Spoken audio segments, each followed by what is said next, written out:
So excited. Show પહેલાં જ આદિત્ય એક ફોટો અપલોડ કર્યો. ગોતિલોની ટીમ સૌમ્ય જોશીએ લખ્યું છે, આદિત્ય ગઢવીએ ગાયું છે, નિર્મિત અને અચિંતે કમ્પોઝ કર્યું છે. અને હવે એક ગીત આવી રહ્યું છે કે જેમાં 4 જણા તો છે પણ સાથે ફાલ્ગુની પાઠક પણ છે. ક્યાં વાત છે.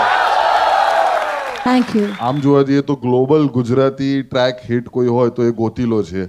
અને એમાં અગર તમારું એક તડકો લાગી જાય ફાલ્ગુની પાઠકનો તો બહુ મજા આવી જશે એ કોમ્બિનેશનમાં. લેટ્સ હોપ સો, બીકોઝ આ લોકોએ કામ બહુ સરસ કર્યું છે, નિર્મિત અને અચિંત.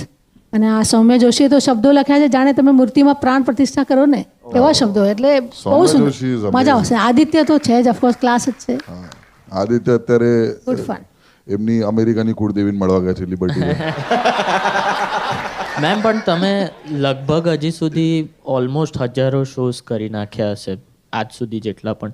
તો કોઈ પણ એવો શો રહ્યો છે લાઈક અહીંયા ઇન્ડિયામાં કે ગ્લોબલી કે બહુ જ ટફ હોય ને લાઈક એક ગીગ જ એવું છે કે યાર આ તો આજે કેમનું પૂરું પાડીશું ક્લાયન્ટને, કે એવી કંઈક આમ ખતરનાક શો થયો છે કે which has been very tough but you સમહાઉ pulled it of, કે ભાઈ ટેકનિકલી પણ?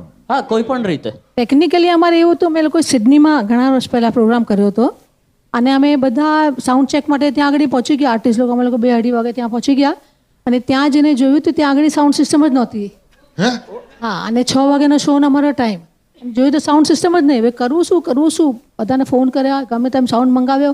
અને ત્યાં તો એન્જિનિયર્સ બધા, એટલે અમુક ટાઈમ પછી એ લોકો કામ ના કરે એવું હોય બધી, એટલે સામાન મૂકીને જતા રહ્યા. પછી અમે લોકો બધામાં ગ્રુપે બધાએ સામાન ચડાયો ને એ કર્યો ને કનેક્શન કર્યું ને પછી અમને એમ કે આજે પ્રોગ્રામ થશે જ નહીં, પણ ઇટ સમહાઉ હેપન. એટલે અમે લોકોએ પોતે જ આખો સાઉન્ડ સેટ કર્યો અને સ્પીકર્સ લગાવ્યા અને બધું કર્યું. સુપર. અને કેટલું ક્રાઉડ હશે આ શોમાં?